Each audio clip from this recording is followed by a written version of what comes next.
Iron chainmail and steel plate over the chest, metal gauntlets over the hands and greaves over the legs, a visored helm over the skull.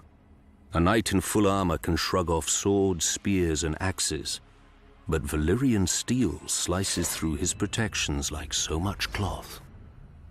As advanced as iron is from bronze, so is Valyrian steel from ordinary steel, lighter yet stronger, and nothing holds an edge like it.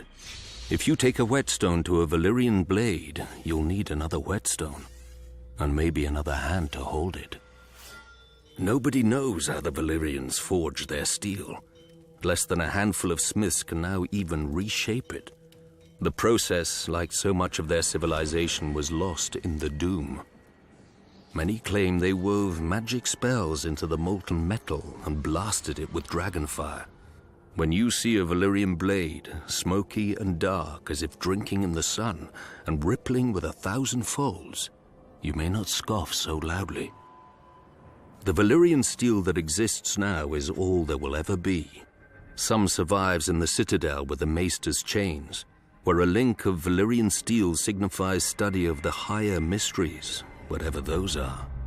Some drifts through the world as prize daggers and jewelry for rich merchants.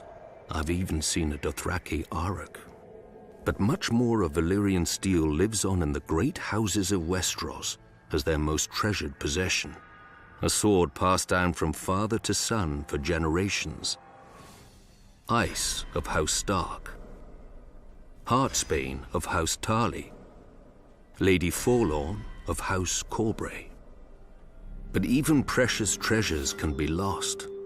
Aegon Targaryen's Blackfire and Visenya's dark sister disappeared in Daemon Blackfire's rebellion. A foolish king of the Rock took House Lannister's Brightroar to Valyria, and neither blade nor man was seen again. And then there are the swords that are not lost, but lose their owners. For 5 centuries, Longclaw was the pride of House Mormont, my house.